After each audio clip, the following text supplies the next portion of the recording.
On July the 4th, 2020, residents formed a special roadblock in Sonoita, a border city in Mexico. They used their cars to block intersections as a way of preventing American tourists from entering the country. Sonoita is close to the U.S. state of Arizona. At that time, the COVID-19 infection rate in Arizona was rising sharply. The mayor of Sonoita issued a statement asking American tourists not to visit Mexico unless with important business. However, the statement didn't stop the influx of American tourists.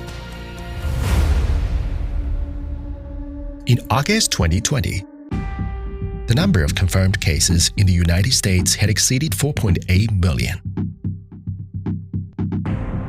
The U.S. government lifted the Level 4 travel advisory that has since March instructed citizens to avoid all international travel amid COVID-19 pandemic, which gave rise to a growing number of Americans traveling abroad. From April 2020 to March 2021, as planes took off and cruise ships set sail, more than 20 million Americans traveled abroad, and affected travelers became walking vectors of contagion. Ironically, the U.S. government, while lifting restrictions on American travelers, has used epidemic prevention and control as an excuse to detain and drive out illegal immigrants. Pero lo que no entendemos es que nos manden los vuelos todos contaminados. Udanis was detained at the Cataola Correctional Center. In just 1 month, 60 detainees in the center tested positive for COVID-19. La ola fue una bomba de tiempo, no hay higiene, no había atención médica, no había seguridad ninguna. Nevertheless, U.S. immigration authorities failed to take any quarantine measures or provide enough coronavirus tests for detainees.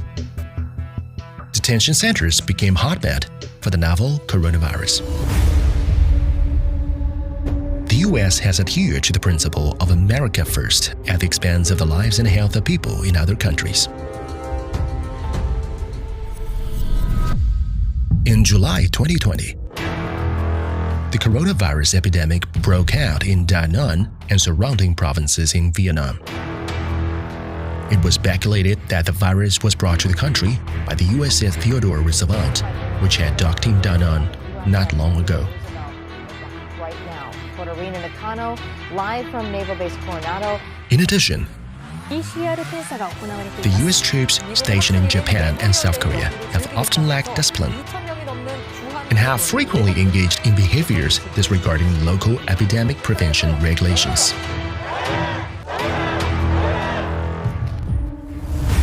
Even some U.S. politicians were spreading the virus.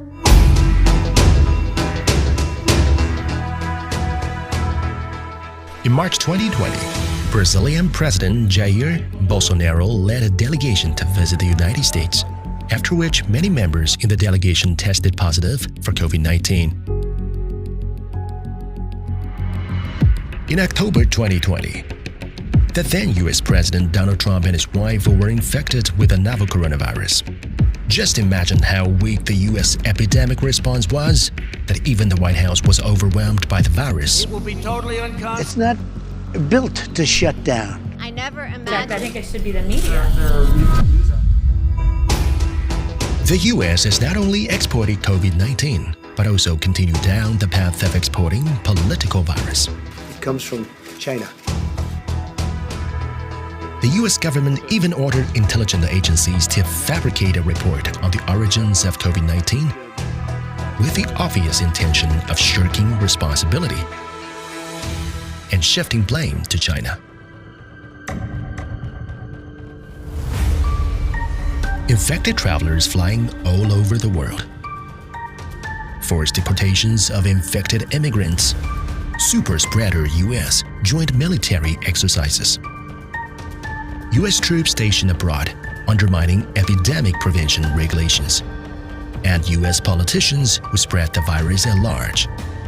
The country, once known as the beacon of civilization, has deteriorated into a super spreader that harms global interests.